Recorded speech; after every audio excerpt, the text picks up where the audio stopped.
Bonjour à toutes et tous, vous écoutez First Print, votre podcast comics préféré, et on se retrouve avec un nouveau numéro spécial, puisqu'on va vous faire quelques petites émissions pour accompagner la sortie de la série d'animation Invincible, adaptée des comics excellents au demeurant de Robert Kirkman et Cory Walker et Ryan Ottley. Et aujourd'hui, pour cette première partie, j'ai l'immense plaisir d'accueillir le directeur artistique de la VF de Invincible et également comédien de doublage de renom, Benoît Dupac. Bonjour. Bonjour à toi Arnaud, bonjour à tous. Ça fait vraiment très très plaisir de t'avoir avec nous. Pareil, je suis très content d'être là. Alors, parce que ça nous fait plaisir, parce que déjà tu as une carrière immense et on va pouvoir parler de tes rôles, de doublage. Voilà, doublage exactement. Et aussi de ton rôle en tant que directeur artistique, parce que c'est aussi assez particulier. Mais au cas où il y aurait parmi nos auditeurs et nos auditrices des gens qui ne te connaissent pas. Il y en a plein sans doute. Il y en a peut-être, on ne sait pas. Ouais. Mais est-ce que tu peux un petit peu, c'est la règle générale, te présenter un petit peu? Avec plaisir. Voilà, je suis Benoît Dupac, donc comédien et directeur artistique. Et on va dire pour la partie qui nous concerne, la formation est classique, on va dire, de théâtre, etc., de cours de théâtre, machin. Et ensuite, il y a à peu près 26 ans, 25 ans, je me suis mis dans le doublage.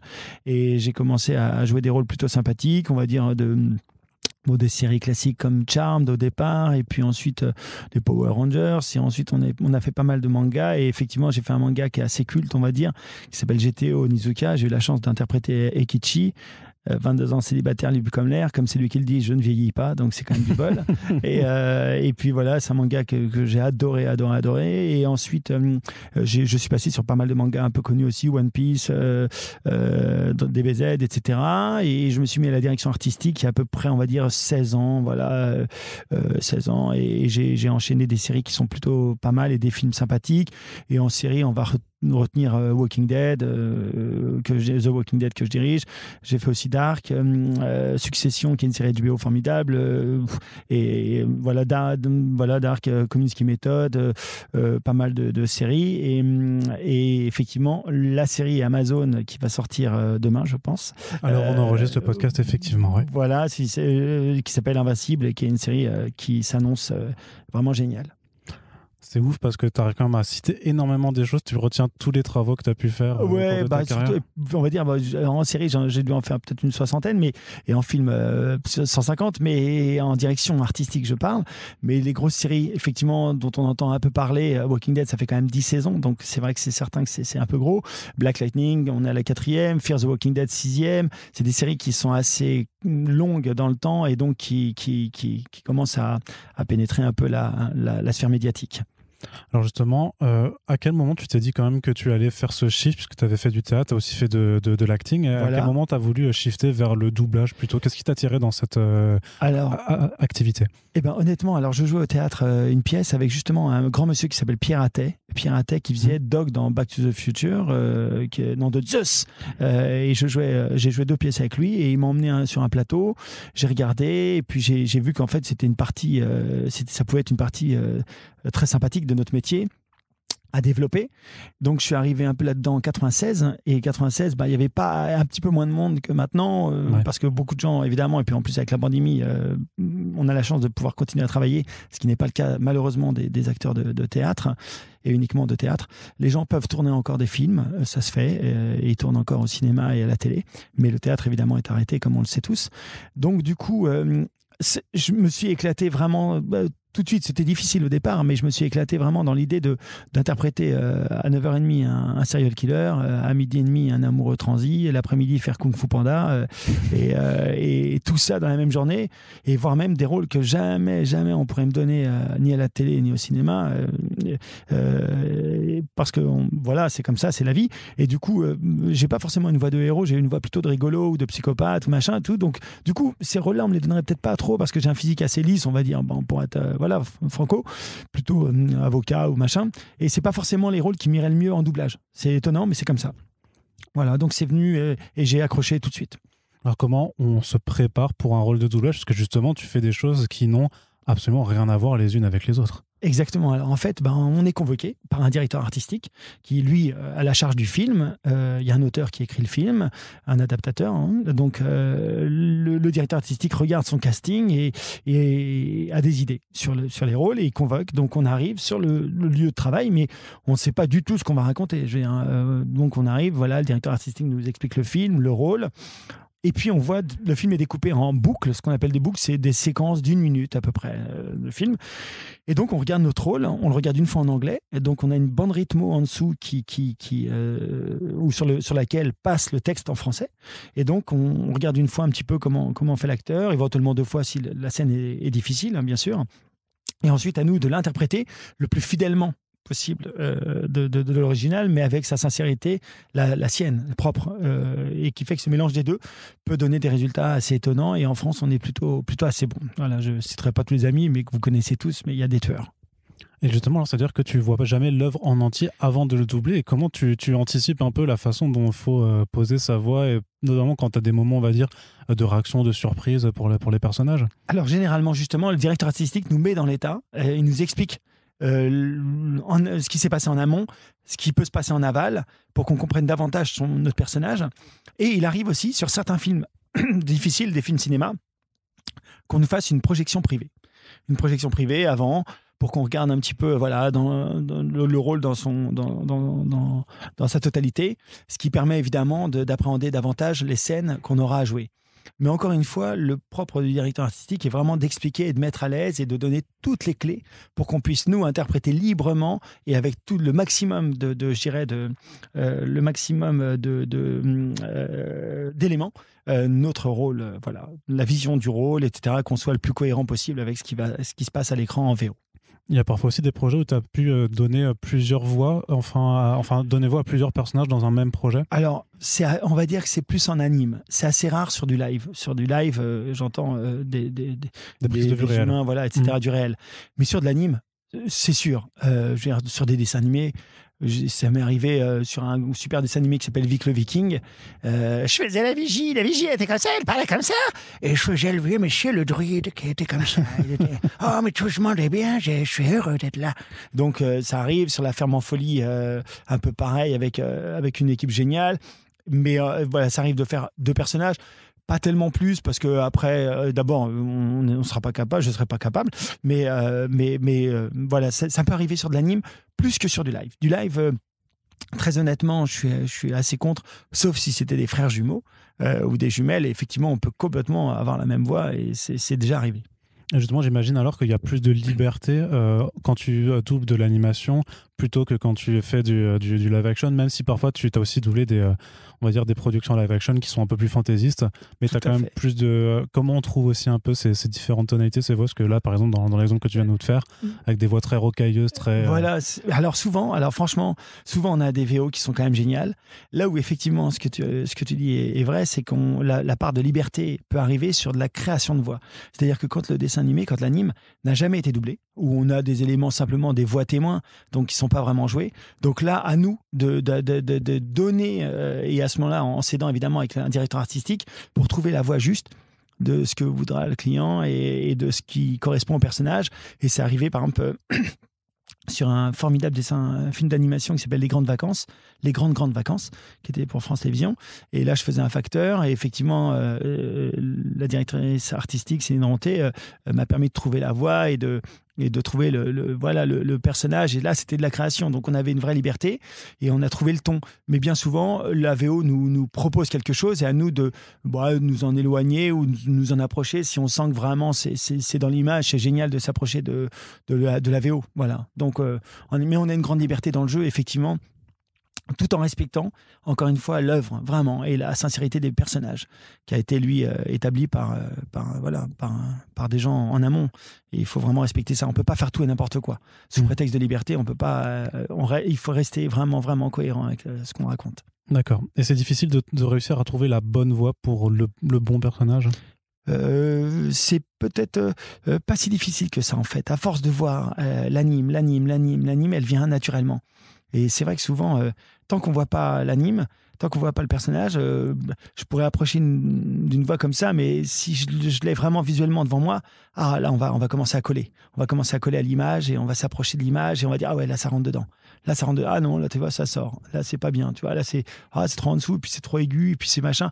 Là c'est peut-être un peu trop gros, un peu trop grave pour lui, ça lui donne trop de poids, etc. Donc trouver juste le milieu en voyant évoluer ce petit personnage d'animation qui va aller dans la nature.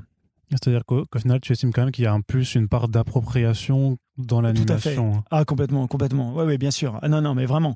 Après, il y a des acteurs qui étaient sublimes comme Patrick Poivet, qui nous a quittés, ou Jacques Frantz, qui arrivaient avec leur personnalité très forte à s'approprier des rôles en live et à donner quelque chose de différent de la VO, mais qui sublimait l'acteur. Je pense à Bruce Willis, qui n'a pas autant d'humour dans l'original qu'il en avait en VF. Et bon, Robert De Niro a une personnalité très forte, évidemment, mais j'ai eu la chance de faire un film qui s'appelle Le Nouveau Stagiaire, avec Anna Thaouet et Robert De Niro, où je faisais Anders Solms, et j'ai vu Jacques évoluer, et il parlait, les murs tremblaient. Donc, une personnalité tellement forte qu'elle pouvait que rendre service à De Niro et voilà, et rendre service à sa personnalité, voire même en donner encore davantage que là en VO. Du coup, ça te paraît important pour toi d'avoir aussi une même personne dans le doublage qui va être la voix officielle d'un acteur? À partir du moment où elle lui va bien, je trouve que c'est dommage de changer la voix d'un personnage sur lequel on est habitué de l'entendre. Je pense par exemple à Besson qui a changé Bruce Willis pour Le Cinquième Élément.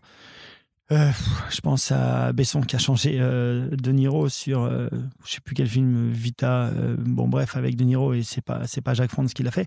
Alors pour plein de raisons, hein, je vais pas rentrer dedans, mais je trouve que c'est assez dommage, et finalement il y a souvent pas mal de courriers ou pas mal de plaintes de gens qui disent c'est dommage qu'on ait changé la voix, nous on est habitués, c'était vraiment bien et tout.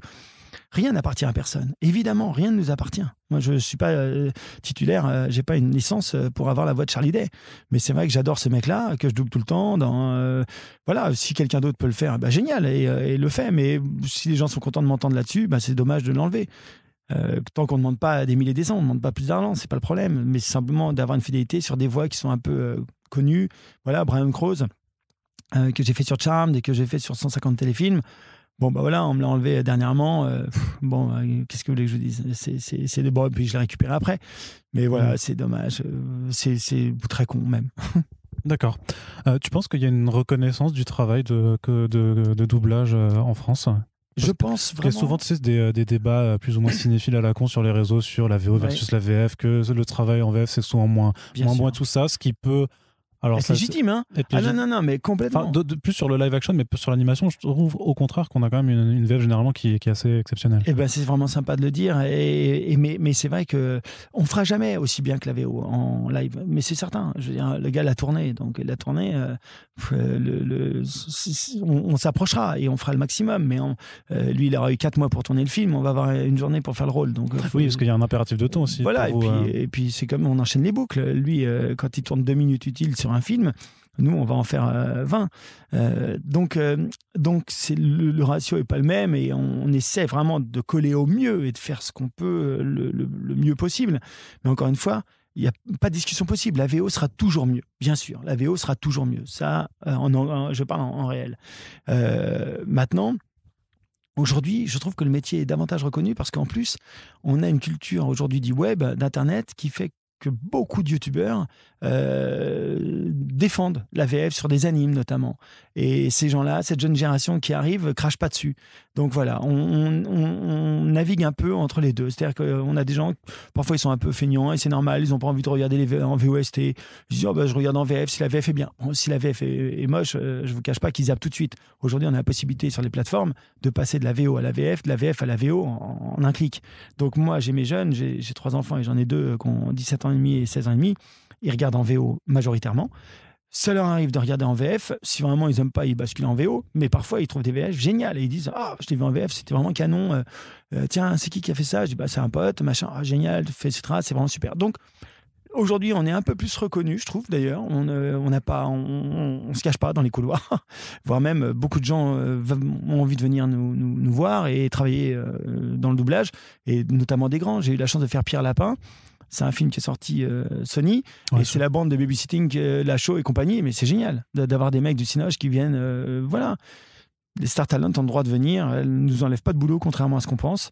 Parce que ça, c'était une autre question, vu que tu Justement, parlais on peut arriver dessus. de YouTube, parce qu'on a vu sur certains films d'animation, et parfois c'est pas non plus pour des grands, enfin pour les rôles les plus importants, mais qu'on voit que tel film accueille tel YouTuber ou tel footballeur par exemple même, ou ce genre de choses. Moi, j'ai dirigé Sausage Party. Sausage Party, un film avec des saucisses, très rigolo. J'avais donné pas pour les enfants. Voilà, j'avais donné un rôle à Xavier Béja, qui est un super acteur. Et finalement, la production, le marketing, a décidé de prendre Cyril Hanouna, qui avait une 30aine de lignes le rôle, une 40aine de lignes. Mais on ne peut pas lutter parce que Cyril Hanouna amène derrière un marketing tellement fort et une visibilité pour ce film que n'aurait pas eu Xavier Béja. Donc, encore une fois, c'est pas nous prendre du travail, c'est que peut-être que le film va avoir un retentissement encore meilleur et il y aura peut-être un 2. Bon, je sais pas, Hanouna, il n'est pas connu aux États-Unis, c'est pas le problème, mais voilà, ça fait partie du métier. Voilà, il y a des Star Talent qui viennent, il y a des youtubeurs qui viennent. Si eux, ils se ramassent parce qu'ils n'arrivent pas à gérer un rôle, bah, c'est dommage pour la production et on va s'en rendre compte vite. Donc, souvent, c'est pas des grands premiers rôles. Sauf, par exemple, un mec génial, Arnaud Ducret. J'ai eu la chance de faire Lego, la grande aventure, dans Benny.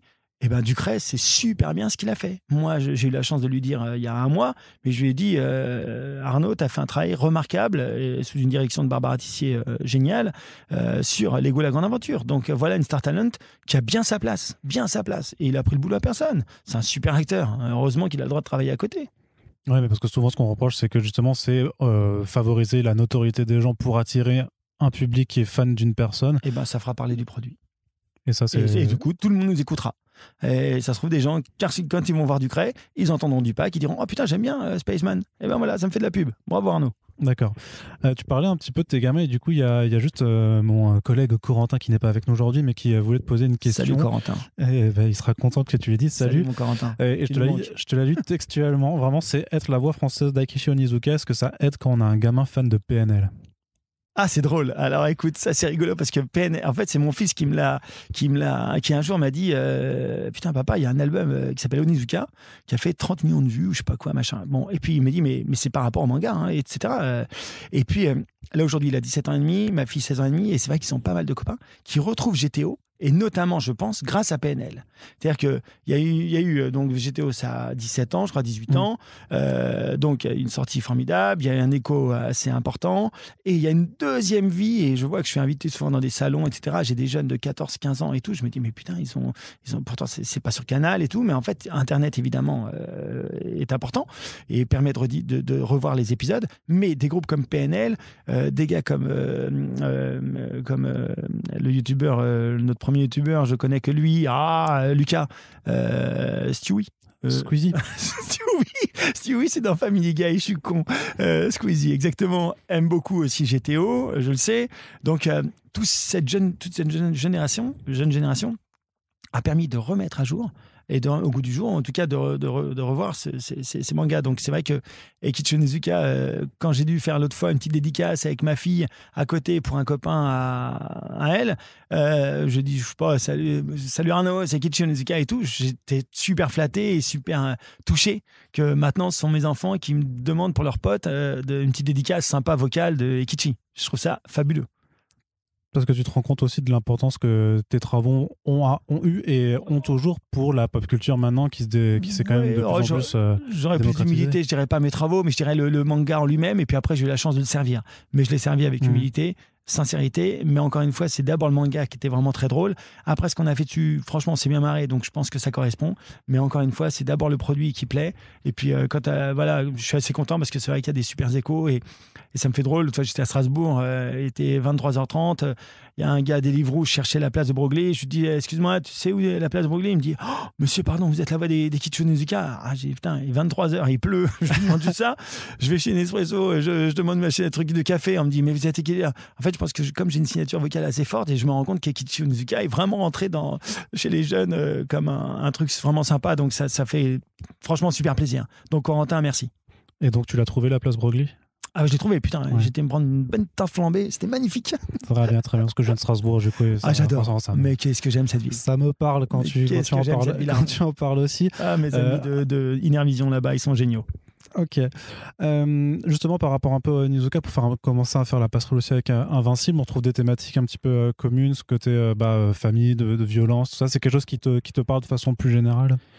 Je dirais que je dirige une série qui s'appelle The Boys, justement ok. développée par Seth Rogen, où là, effectivement, on est d'un seul coup dans l'univers qui va évidemment s'approcher de celui d'Invincible, avec des super-héros qui sont des gros enfoirés, etc. Machin. Donc cette violence, elle est arrivée, je dirais, il y a quelques années, mais pas très longtemps. Je pense qu'on arrive maintenant dans un truc qui est ultra violent, mais en même temps, faut le prendre avec le deuxième degré. Et je trouve que c'est même parfois très drôle. Mais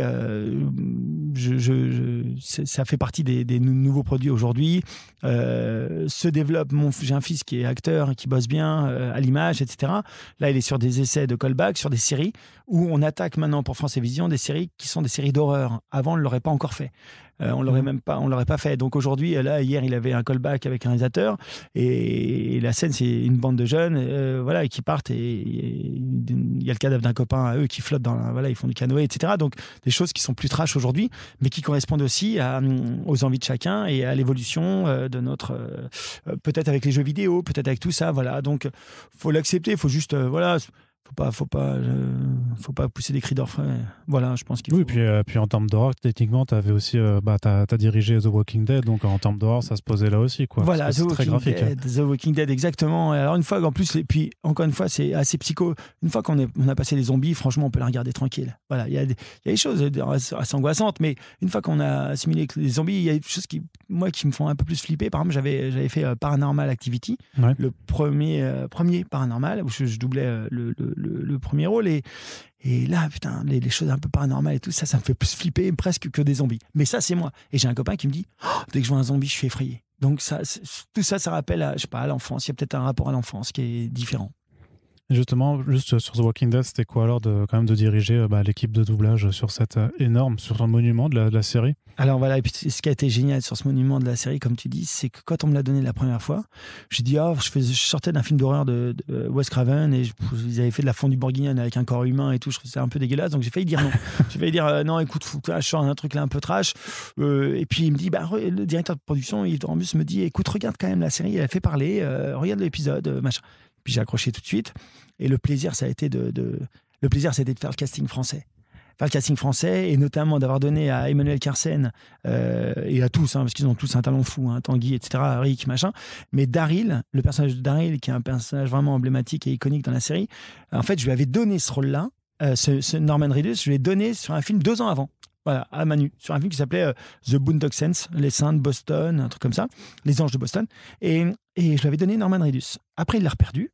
D'autres DA l'ont filé à directeur artistique, DA l'ont filé à d'autres mecs. Et moi, quand j'ai récupéré Walking Dead, j'ai appelé Manu, j'ai dit Manu, c'est qui est la voix de Sean Penn, tu vas venir récupérer Norman Reedus. Et aujourd'hui, je crois pas m'être gouré. Beaucoup de gens le félicitent, ou en tout cas, voient pas une autre voix, n'entendraient pas une autre voix sur Norman Reedus, sur Daryl. Donc voilà le plaisir, par exemple, d'un directeur artistique, c'est quand ça parle français. Quand on voit notre série, on l'écoute et on se dit putain, ça c'est bien, c'est chouette, ça parle français. Et puis la plupart des acteurs qui ont doublé des mecs sur Walking Dead ou des filles ont gardé leurs personnages, leurs acteurs. Donc ça fait plaisir aussi. C'est-à-dire que les collègues ont bien aimé le travail qu'on a fait. C'est-à-dire que le travail de directeur artistique, alors, c'est seulement de réunir un casting français. Comment est-ce que tu définis vraiment la charge du DA là-dessus? Alors la charge du DA, je dirais que c'est évidemment d'abord de ne pas te tromper dans ton casting. Ouais. De bien cibler. Alors, j'ai la chance d'avoir en France, on a à Paris 2500 comédiens à peu près, donc voilà, donc je sais pas, je travaille avec beaucoup.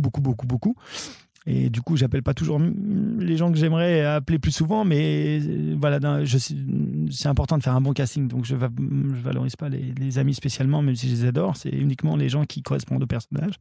Et donc on fait le casting, et ensuite ce qu'on va faire, on va travailler ensemble en plateau. Et là, à ce moment-là, la partie direction artistique prend toute son ampleur. C'est-à-dire qu'on travaille sur les intentions de jeu, pour créer ce personnage, le rendre vivant. Et là, c'est ce que je fais aujourd'hui sur un film. Et ça, c'est là une partie qui est génialissime. Voilà, la partie préparation, le plan de travail, organiser les journées de travail, ça c'est un poil plus compliqué. Bon, bah voilà, c'est faire un Tetris avec les disponibilités des uns, des autres, du studio, le nombre de jours qu'on me donne pour faire un film, une série, etc. Donc ça, c'est un petit Tetris qui est un peu chiant, mais voilà, qui est obligatoire. Le casting, c'est la partie sympa où on se dit tiens, qui on mettrait dessus. Et puis la partie géniale, c'est quand on se rend compte qu'on ne s'est pas trop gouré et que ça rend bien. Voilà. Alors parfois il faut faire des ajustements, est-ce que ça t'est déjà arrivé par exemple des fois de devoir remplacer une voix par une autre, ou alors vraiment de dire au comédien de complètement changer la donne dans la façon dont il interprétait un rôle? Eh ben j'ai eu la chance, alors vraiment j'ai eu la chance de ne jamais avoir à remplacer quelqu'un. Ça me ferait trop de peine. Ouais. Et puis, ça me mettrait face à mes faiblesses. Et ça peut arriver. Je dis pas mais à ce moment-là, on travaille un peu plus. Voilà, on travaille un peu plus pour s'approcher, comme tu dis. Essayer de le prendre par en dessous. L'énergie de la personne, elle est peut-être pas exactement celle de la VO. On va le calmer. On va le prendre différemment. Mais on y arrive. Voilà, on y arrive. Si on a un bon comédien, on y arrive. Voilà. Il n'y a pas de grosse erreur là-dessus. On fait des paris. On fait des paris audacieux sur Jerry, qui est une montagne dans Walking Dead, qui est un mec de 2,50 m. J'ai pris une voix, somme toute, assez légère. Nathaniel Halimi, il a des belles graves, mais c'est une voix, c'est un jeune mec, assez léger, et puis très heureux, très, très joyeux. Voilà, on aurait pu penser qu'on allait mettre une voix un peu balèze, machin, mais ça, c'est peut-être faire un peu de caricature. Donc non, on va... Voilà. Ensuite, par exemple, sur Black Lightning, j'ai un méchant qui s'appelle Tobias. J'ai mis Thierry Mercier, qui est une voix géniale. Tobias Well, qui est un enfoiré. Là, on a une voix de Thierry, il est merveilleux dessus. Donc voilà, tout est comment je ressens, comment on sent les choses, et c'est une question de feeling, et puis les choses m'apparaissent, voilà, j'ai des visions en fait. Le casting de Walking Dead, The Walking Dead World Beyond, j'ai le casting à 5h du matin dans ma tête, et notamment des jeunes filles avec qui j'avais jamais travaillé, si ce n'est ambiance petit rôle, des petits trucs à 7 lignes, 15 lignes, rien, et je les ai appelées et pour leur dire que je leur confiais un premier rôle d'une série. Et elles passaient de 7 lignes à 250 lignes. Donc elles étaient elles-mêmes surprises. Et j'ai eu c'était un flash. Et la VF, elle est géniale. Donc, bravo à Elsa Bougerie, Flora Brunier, Lou Lévy, tout ça, toutes ces jeunes filles, super. C'est-à-dire qu'il faut alors écouter aussi beaucoup d'autres VF pour savoir à quelle voix appartient à qui et comment bien se dire, pour ce projet-là, immédiatement, je sais que je vais prendre telle ou telle personne. Alors, on a aussi, attention, on peut avoir aussi une plateforme, notamment, il y a une plateforme sympa qui s'appelle RS Doublage, et il y en a d'autres, DSD Doublage, etc., où on voit un peu des gens qui ont été doublés plusieurs fois par certains.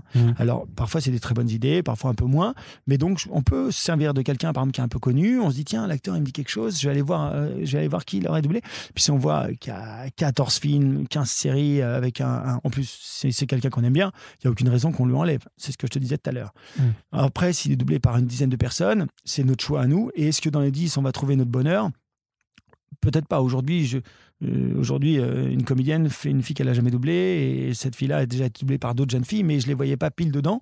Voilà, donc j'ai choisi une nouvelle voix. Mais ce n'était pas une fille attribuée hyper connue. J'enlève rien à personne. Mais donc cette possibilité de garder ou de ne pas garder, c'est notre liberté à nous. Parfois des clients imposent en disant nous on a une voix habituelle sur notre chaîne, on aimerait bien, voilà, et donc pas de problème. Mais si on peut donner une voix nouvelle à certains, c'est avec plaisir. Donc tu as l'équilibre entre tes propres choix et aussi les contraintes qui peuvent être liées à la quelques contraintes sur les persos principaux, on va dire, mais pas toujours. Bien souvent on est libre, sauf certaines chaînes. Voilà, il y a des chaînes qui aiment bien avoir toujours leur voix habituelle, mais sinon on est vraiment libre, et c'est ça le grand bonheur. Il y a un portfolio de voix professionnelles qui existe. Voilà, aussi. donc par exemple sur RS Doublage, on a effectivement des extraits. On a l'extrait de la personne qui se présente. Bonjour, nana, je suis. Donc on entend un petit timbre de voix. Voilà, donc donc on peut entendre un timbre de voix, et puis ensuite il y a. Là, j'ai la chance d'être aussi bien acteur que DA, donc du coup, en travaillant un peu tous les jours, je rencontre parfois des voix nouvelles sur un plateau. Alors maintenant, avec la pandémie, on travaille seul, donc c'est compliqué, mais ça m'est arrivé juste avant la pandémie d'être à la barre avec quelqu'un que je connaissais pas, un jeune qui débarque et tout. Je dis, ah putain, c'est vachement bien ce que tu fais, donne-moi tes coordonnées. Un vieux monsieur qui m'avait échappé, ou qui revenait dans le métier, ou que j'avais pas encore entendu, et je me dis, ah putain, c'est bien ce que tu fais, Jacques, vas-y, donne-moi tes coordonnées, ça m'intéresse. Voilà, tout est affaire de rencontre. Alors là, on rencontre un peu moins en ce moment. Donc du coup, étant dans le média depuis 25-26 ans, j'ai quand même pas mal de noms, donc j'ai pas besoin de réécouter trop. il y a beaucoup de gens nouveaux qui arrivent, donc pour eux c'est un peu difficile en ce moment. Tenez bon, et dès septembre, octobre, ça ira beaucoup mieux. Ouais, ça a dû faire un choc quand même, ce changement dans cette façon de travailler. C'est un peu compliqué, voilà. Et puis nous, en DA, c'est un peu compliqué parce qu'on traque les gens. Ce qu'on appelle traque les gens, c'est on les prend un par un. Donc du coup, il faut bien faire attention à ce que ça réponde. C'est-à-dire que la personne que j'ai aujourd'hui, demain, j'aurai son partenaire. Donc aujourd'hui, il faut vraiment que je fasse attention, que tout ce qu'elle raconte réponde bien à la personne que je vais enregistrer demain, parce que je ne pourrais plus la faire revenir, celle d'aujourd'hui. Donc voilà, faut être très vigilant. Tu peux plus du tout avoir deux personnes en même temps dans un non, studio. C'est fini là. On peut plus. Aujourd'hui, c'est une personne, un par un. Un par un, donc c'est un peu plus long. On essaie de faire le maximum pour pas exploser les budgets en niveau temps. Donc voilà, c'est un travail un peu plus rapide. Mais encore une fois, on s'adapte et on a la chance de travailler. Donc ça, c'est merci. Voilà, merci. Juste une parenthèse sur Walking Dead, quand ton personnage est mort, du coup, c'était pas trop dur? Alors en fait, c'est un personnage que je faisais avant Walking Dead sur Warehouse, une série dirigée par Luc Hamet, et je l'ai enchaîné sur Walking Dead puisque je l'ai gardé en fait. OCS m'a permis de le faire. Ludovic Ottini, formidable. Merci. Au départ, il n'avait pas grand-chose, Glenn. Et puis c'est développé. Et effectivement, quand j'avais les épisodes, puisque je dirige la série, il y a une fois où il a failli partir déjà. Il tombait d'un camion. On voyait des entrailles, des machins et tout. Et je me suis dit, oh putain, merde, ça y est, il est parti. Et alors, évidemment, le coup de la batte de baseball, je m'en suis douté un petit peu parce que dans le comics, évidemment, il meurt comme ça. Et donc, ce qui devait arriver arriva. Et c'était une joie de doubler cet acteur et de le garder pour justement invincible. Voilà, parce que Steven Yeun est un grand acteur. Là, il rentre dans l'histoire parce que c'est le premier acteur coréen à être nommé aux Oscars pour un film cinéma coréen, donc c'est un immense acteur. Voilà, je l'ai fait sur Twilight Zone, j'ai fait sur d'autres choses, je l'ai gardé sur d'autres séries, mais j'adore cet acteur. Justement, puisque tu as parlé d'Invincible, maintenant on fait la transition toute trouvée. Comment ce projet est-il arrivé entre tes mains? En fait, donc Amazon, pour qui je dirige The Boys, a demandé à la société de luxe chez qui on travaille et on fait cette série, voilà, si je pouvais diriger Invincible. Évidemment, Amazon a demandé parce que Seth Rogen qui a développé Invincible en comics, le comics étant fait par Kirkman, mais je veux dire, Seth Rogen l'a développé en série télé. Ouais. Seth Rogen chapeautant The Boys et Kirkman chapeautant The Walking Dead, le lien était tout trouvé pour que je fasse Invincible. La chance que j'ai eue, j'ai Steven Yeun, donc du coup j'ai demandé, et avec la production on a vu ça, pour que mes scènes, quand je suis acteur, je sois dirigé par un directeur artistique, en l'occurrence le formidable Stanislas Forlani, qui du coup me dirige quand je suis acteur, et moi je dirige le reste de la VF. Voilà, donc c'est vraiment fabuleux. Parce que quand je suis acteur, je suis vraiment acteur et j'oublie complètement, et je suis au service d'un directeur artistique. Et ça, vraiment, il faut savoir le faire, c'est obligatoire. Et puis Stan est un mec génial. Et ensuite, le reste, je dirige ma série comme n'importe quelle série, avec le recul que j'ai. Et j'ai aussi beaucoup de recul sur mon travail. Donc voilà. Donc, si jamais il y a un truc qui m'a échappé, ou que Stan, qui nous a échappé à Stan et moi, hop, je le rattrape. Ça me permet aussi de rattraper les choses. Alors, de s'entendre. Tu connaissais les comics déjà un petit peu avant? Tu en avais entendu parler? Alors, j'en avais entendu parler, mais je ne le connaissais pas. Et figure-toi que j'ai un ami, Benjamin Pascal, qui a une planche originale de Invincible. Je lui ai dit, ça va valoir de l'argent maintenant. Il l'avait avant le comics, donc c'est génial. Et donc, c'était lui qui m'en avait parlé en me disant, il y a un truc qui sort, Kirkman, qui va... Voilà. Donc, j'en avais entendu parler. Et quand j'ai vu les images, franchement, il est monstrueux, le dessin animé. Il est génial. Vraiment, il est magnifique. C'était quoi ton choix pour pour déterminer qui allait doubler, puisqu'on a vu que c'était la première étape la plus importante dans l'ADA, c'est le choix du casting. Est-ce que tu as fait un choix du coup qui est de celui de prendre au maximum les gens les plus habitués à faire les voix des comédiens VO? Alors on est d'accord, franchement j'ai voulu faire ça parce que les médias vraiment américains justement vantaient le casting US. Il est très très lourd. Il est très très fort, qui est fait avec des voix habituelles, vraiment solides, etc. Et puis dans ce casting US, il y avait donc 5-6 voix habituelles de Walking Dead, même s'ils font effectivement que les gardiens, et on va pas spoiler. Voilà, donc c'était des voix officielles. Donc du coup, j'ai appelé forcément les gens que j'avais choisis sur ma série Walking Dead. Donc c'était évident que j'allais rappeler Lionel Tua, celui qui faisait Abraham, j'allais rappeler tout ça, etc. Donc j'ai rappelé le maximum de voix officielles, je dirais, fidèles aux acteurs qui doublaient. Et puis après, liberté sur plein d'autres gens, parce qu'il n'y avait aucune obligation. La règle, c'était tu choisis. Si ça correspond, tu gardes. Mais si ça correspond pas, si pour toi le choix de la voix officielle n'est pas le tien, tu ne gardes pas. Donc c'est une liberté formidable. Donc ça fait que voilà, j'ai peut-être enlevé à certains, mais voilà, c'est pas méchant. Et à ces personnes-là, alors comment tu présentes le projet, tu leur envoies un épisode ou un extrait? Alors non, on n'a pas le droit du tout en fait. Ouais. Comme c'est vraiment une série ultra confidentielle, je les convoque, je leur dis que ce sera sur un anime ou quelque chose comme ça, machin, et puis ensuite je leur explique, et puis ils signent eux-mêmes des clauses de confidentialité. C'est vraiment important aujourd'hui avec les plateformes de ne pas divulguer rien du tout de la série. Évidemment, pas d'image bien sûr, mais même pas de spoil, rien. Et donc, quand ils viennent, ils savent pas trop, les acteurs, comme je te disais, on sait pas trop ce qu'on va faire. Et puis ensuite, ils disent, ah ouais, putain, c'est cool. Voilà, il est trash, ouais, machin et tout. Donc voilà, j'ai hâte que vous voyez cette série pour vous faire votre propre avis. D'accord. Et justement, sur les directions, sur les voix des personnages, alors, est-ce que tu donnes des directives alors? Ah bah tout à fait. En fait, on écoute la VO. D'abord, la VO, elle est formidable. Ouais. C'est une VO qui déchire. Franchement, comme tu as dit, le casting US, il est énorme. Donc déjà, dans la proposition de ce que font les acteurs VO, on n'a plus qu'à reproduire ce qu'ils font au maximum en étant fidèles et le plus sincèrement possible. Donc, ils se sont laissés porter par la VO. On leur a expliqué les tenants, les aboutissants, qui est Omni-Man, le papa de Marc Invincible, d'où il vient, la planète, son rapport par rapport aux humains.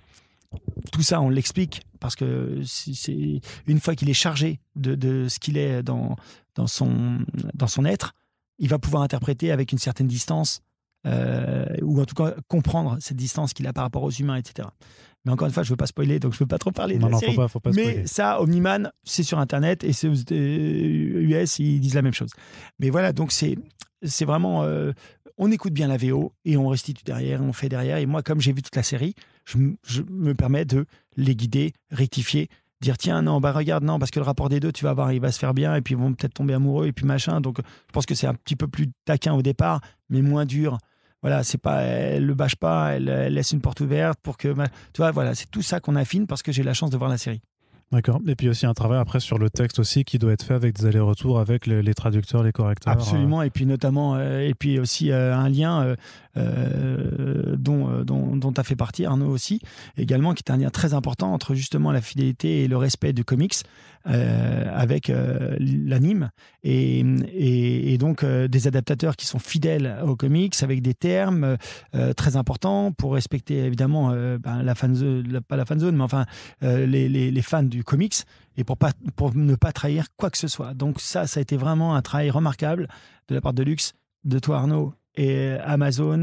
C'est gentil. Voilà, parce que pour ceux qui ne le savent pas, du coup, c'est vrai que maintenant je peux aussi le dire officiellement. J'ai été donc superviseur sur la partie vraiment fidélité aux comics. Donc j'avais le plaisir de travailler avec vous pour, si vous avez des questions n'importe sur les termes du texte. Et j'en ai eu.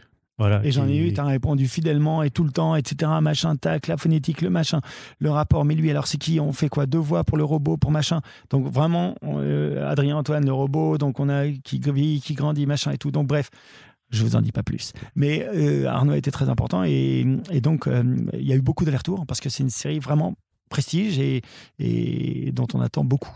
C'était dur justement parce que tu as aussi pas mal de scènes d'action et quand les personnages se renvoient des répliques au tac au tac et si tu pouvais pas enregistrer avec les personnes qui se répondent. Voilà, c'était voilà, bon, on le savait qu'il fallait le faire avec la pandémie, mais encore une fois l'énergie, on sait ce qu'on a enregistré, on était là au taquet tous, puis voilà, et puis, je vais quand même citer notre chargé de production Cédric Millard qui me faisait le retour de tout, qui est formidable, et Alexandra Kosman, la directrice de production.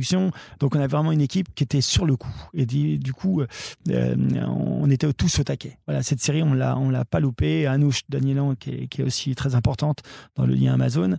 Tout le monde était vraiment concerné et nos auteurs formidables. Donc voilà, on a vraiment fait un travail, je pense, assez bien. De toute façon, ce seront les spectateurs voilà, qui seront crachez-nous dessus sur les chats internet. Mais non, il ne faut pas cracher sur les gens. C'est tout sale. Tu trouves qu'il y a une différence un petit peu dans la façon dont les acteurs anglophones interprètent les personnages par rapport à la VF, qui peut-être avec une culture un peu plus théâtrale pour par chez nous? Alors, il y a 2 choses. Comme l'anime, eux, ils ont enregistré, mais l'anime n'était pas def. N'était pas forcément def. Ils n'avaient pas l'image définitive. Donc, du coup, nous, on a entendu des choses en VO qui sont moins dans l'image que ce qu'on a pu faire, car on a eu la chance d'avoir l'image définitive. quand je dis ça, c'est par exemple Omniman ou Marc Invincible part dans les airs, etc. Du mouvement, il fait 4 saltos, il tombe dans un immeuble, etc. Bon, nous, on pourra vraiment correspondre à chaque mouvement, puisqu'on a le mouvement définitif et le dessin définitif. Eux, ils l'ont pas forcément eu. Donc la VO, elle est géniale, vraiment rien à dire, mais on peut presque par moment dire que la VF, elle pourrait être peut-être meilleure sur tout ce qui est réac, mouvement, les choses sur lesquelles nous, on correspond vraiment à l'image, puisqu'on a eu l'image def et qu'ils l'ont pas eu def. Ils ont fait une création, donc voilà, je pense qu'ils travaillaient un peu... C'est-à-dire que par exemple, effectivement, c'est ta marque qui rentre dans un immeuble, ils ont peut-être juste le storyboard, alors que toi, tu vois vraiment le dessin. Je vois vraiment le dessin. S'il y a des voitures qui roulent à côté et qui sont à fond la caisse, etc., et qui font du bruit, il y a le bruit de la ville, bon, ben, on va avoir tendance à apporter un petit peu plus, à timbrer un petit peu plus. Eux, ils l'ont pas, ce bruit de la ville, ce machin, cette VI, ce qu'on appelle la version internationale, qui permet d'avoir tous les bruitages autour. S'ils l'ont pas quand ils enregistrent, du coup, ils peuvent être un peu en dessous par moment. Alors nous, on remet le curseur un petit peu au-dessus. Voilà, c'est une chance. D'accord, et le deuxième point alors? Parce que tu avais 2 points. Et le deuxième point, non, voilà, donc 2 points. Non, sinon, le deuxième point, c'est que la VO, elle était géniale, donc on se reposait dessus. Voilà, donc ce qu'ils ont fait, eux, c'est fabuleux d'avoir des acteurs aussi prestigieux. Donner vie à ces personnages, ça nous porte, mais voilà, ça ne faisait que nous porter. Qu'est-ce qui était le plus intimidant au départ de ce projet-là? Au départ de ce projet-là, évidemment, le casting US, parce qu'on se dit qu'il faut être à la hauteur. Un produit attendu, développé par 2 personnes. Seth Rogen, on le présente plus, et Kirkman encore moins. Donc du coup, voilà, on sait qu'on a un beau produit, mais amusons-nous. Tu sais quoi? Ça impressionne 5 minutes, mais après on se dit, on plonge dans le bain et on va se marrer et on va faire un truc de ouf. Et on va tout déchirer. Mais tu sens que c'est quelque chose qui était quand même connu, t'as pu un peu sonder auprès du grand public, de savoir si c'était quelque chose, parce que toi tu connais Seth Rogen, on connaît Kirkman, donc on sait que c'est des gros noms. Mais dans l'imagerie plus générale, est-ce que Invincible, c'est si connu pour toi? Je pense pas, justement. Je pense que même je crois que c'était au départ un comics qui était destiné à DC ou à Marvel, et finalement, comme ça parlait un peu de super-héros, mais un peu négatif, c'est un label indépendant qu'il a développé. Donc c'est chez Image. D'accord, c'est ça. Hein. Fait. Voilà, donc du coup, ça reste une niche, on va dire, une niche tant qu'il n'est pas développé à l'anime. Ça restait, je pense, une niche, les connaisseurs, les fans de comics, notamment mon ami, comme je te disais. Voilà, eux, ils connaissaient. Et ensuite, là, je pense que ça va taper un peu le grand public, de la même façon que The Boys a tapé le grand public. Ouais. C'est une série qui a été un peu surprise pour Amazon. Nous, on le savait quand on la faisait, The Boys, qu'elle était énorme, la série. On le savait. Franchement, elle était monstrueuse. Mais après, est-ce que ça plaît pas, c'est un peu fou. Mais est-ce qu'il y aura une suite? On le saura peut-être dès la semaine prochaine. Oui. On va avoir un peu je pense que les US vont s'en rendre compte assez rapidement. Alors, soit la semaine prochaine, soit à la fin de la diffusion des 8 épisodes. Ils vont sentir. Il y a 3 épisodes, je crois, demain. Ouais, c'est ça. Ça démarre avec 3 épisodes. Ouais. Honnêtement, ils vont s'en rendre compte assez vite de l'impact des réseaux sociaux, de l'emballement sur ces 3 épisodes, de l'attente de la suite, l'impatience de la suite, etc. Donc, on le saura assez vite. Toi, sur la question des super-héros, tu ressens quand même tout ce que l'animation peut apporter en plus par rapport au live action ou pas? Ah ouais, quand même. C'est énorme. Bah, là, tout. En fait, c'est terrible parce que tout est possible. Je veux rien dire sur les images, mais vous allez le voir, mais c'est incroyable, incroyable. J'ai une scène de métro, j'en dis pas plus. Vous verrez bien, qui est génialissime. Et donc là où tu as plus pris ton pied alors sur ce travail? Sur ce travail, je dirais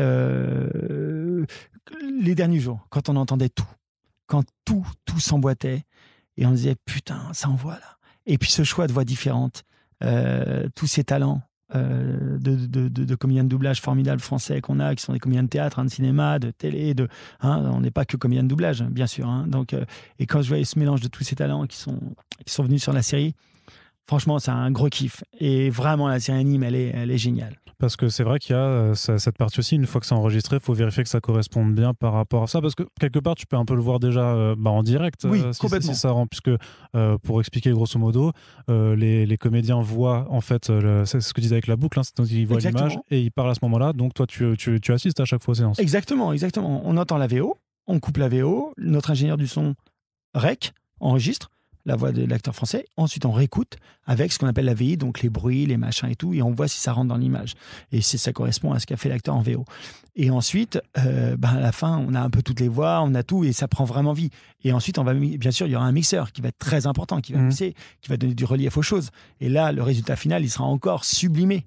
Donc évidemment que entre la partie enregistrée qui est un petit peu brute et mat, etc., et le mix, il y a un pont.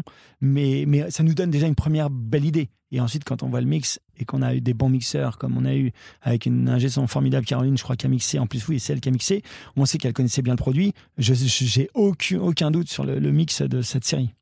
D'accord. Et tu penses que le public français arrivera à être... Alors, tu vas dire oui, bien entendu, parce que tu été convaincu sur la série, mais arrivera à être réceptif aussi à cette nouvelle forme de narration pour le super-héros, parce que très souvent, dans les médias, et notamment en France, le super-héros a quand même tendance à un petit peu être méprisé, ça, faut quand même le dire, et que il y a aussi pas mal de bruit sur le fait qu'il y aurait une fatigue du registre. Alors, toi et moi, forcément, on n'est pas forcément objectif à bosser dessus et tout ça. Bien sûr. Mais quel est ton avis un petit peu sur... Même toi, en tant que spectateur, est-ce que tu en as marre jusqu'au monde d'avant de voir 5 films Marvel Alors, mon fils, il adore. Alors, je me dis que c'est pas mal. Et il était même très triste à la fin du dernier opus là, je sais plus, bon, bref, lequel. Endgame. Hein, oui, voilà, ça devait être ça. Et donc, je pense que là, ça va être un petit coup de pied dans la fourmilière. C'est-à-dire que c'est du nouveau, c'est du sang neuf. J'ai l'impression qu'Invincible... Alors que pourtant, c'est sorti oui, des années. Mais ça va être du sang neuf. En tout cas, on ne les voit pas comme ça. On n'est pas habitué à les voir comme ça. Donc, du coup, je crois que ça va être pas mal quand même. Ça va nous donner un autre regard sur les super-héros. Et je pense qu'on ouvre une belle boîte. D'accord. Ah ouais, vraiment. Ok. J'ai une dernière question, là aussi, qui vient de l'ami Corentin. C'est un caprice. Avec plaisir, clairement. il te demande, est-ce que tu peux dire, Piper, franchement, tu me gonfles, j'aurais dû tenter le coup avec Phoebe sur un ton agacé. Piper, franchement, tu me gonfles. J'aurais pu tenter le coup avec Phoebe. Putain de merde. Bon, il y avait Kichi qui était dans la salle, donc il m'a piqué la place. Merci, Corentin.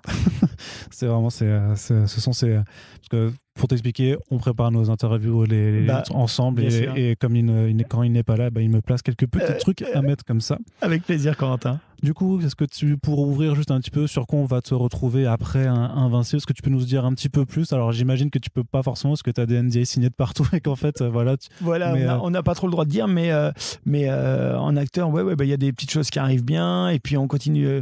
Non, mais plein de projets en fait tout le temps, tous les jours des trucs un peu nouveaux. Donc faut suivre un peu les plateformes. Pierre Lapin qui va sortir le numéro 2. Où je fais le méchant voisin, McGregor, ça devait sortir en avril, bon évidemment pandémie, donc je pense que ça va peut-être repousser à septembre, mais on a fait un beau travail sur le 2 aussi, avec Valérie Ciclet et Barbara Tissier, et l'équipe était géniale, donc voilà, et puis d'autres séries qui continuent, moi-même en récurrent sur des trucs, mais soyez à l'écoute. Voilà. Ok, eh bien, je te remercie. Merci infiniment, Arnaud. Merci à vous et bye bye. Yes, donc pour rappel, il faut partager ces podcasts pour faire découvrir ces métiers de comédien de doublage et de directeur artistique. On vous rappelle donc que Invincible, c'est démarré maintenant sur Prime Video avec les 3 premiers épisodes disponibles dès aujourd'hui à l'heure où on poste ce podcast. Donc n'hésitez pas aussi à nous dire ce que vous avez pensé de la VF si vous regardez la série. Et puis on se retrouve très bientôt pour la suite de ces podcasts. Salut!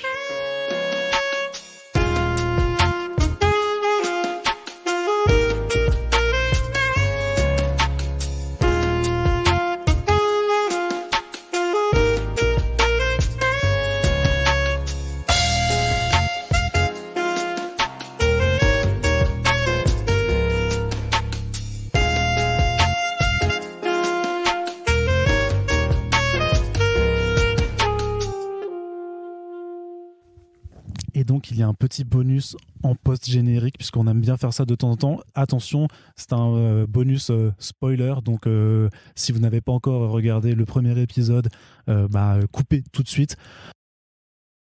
Qu'est-ce que tu en as pensé quand même de la conclusion de ce premier épisode qui est quand même justement le moment clé qui montre que Invincible en fait ce n'est pas juste une parodie de Spider-Man comme on pouvait le penser, mais où tu vois donc les gardiens du globe se faire décimer de façon ultra violente. Abominable, effrayant. En plus, quand on m'avait donné le casting US, je me suis dit que ça allait être des récurrents. Et là, je vois toutes mes voix officielles de Walking Dead qui se font éclater la tronche. Et je me suis dit, là, dès la fin du premier épisode, j'ai dit, ah oui, là, on rentre dans le dur. Là, on a un nouveau style de super-héros. Et on a une vraie empreinte qui donne le ton de la série. Donc là, on est dans Invincible. Et tu t'es pas dit quand même, mais après ça c'est vraiment une opinion personnelle, que ça aurait été parce qu'il diffuse les 3 premiers épisodes, et te dire mais s'il avait utilisé juste le premier, quand même, que l'effet choc aurait pu être vachement plus bénéfique. Alors oui et non, parce qu'en même temps, bon, le premier, hop, peut amener le deuxième, troisième, et on peut vraiment fidéliser un petit peu pour comprendre. Toi, Arnaud, tu connais, puisque tu as travaillé dessus, donc tu as vu l'ensemble, mais peut-être pour fidéliser, pour qu'ils comprennent l'univers, aller sur les 3, c'est pas mal quand même, parce que ça permet de... Et puis d'abord, les 3 sont formidables, donc les 3 premiers. Donc ça teasait peut-être plus sur un épisode, mais peut-être qu'à ce moment-là, il aurait fallu connaître la série avant. Là, en découverte d'une série, 3, c'est pas mal pour fidéliser, pour comprendre un peu, et puis voir si on accroche. J'ai le sentiment. D'accord. Okay. 60 minutes de programme, c'est pas mal. Ok, merci. Merci à toi, Arnaud.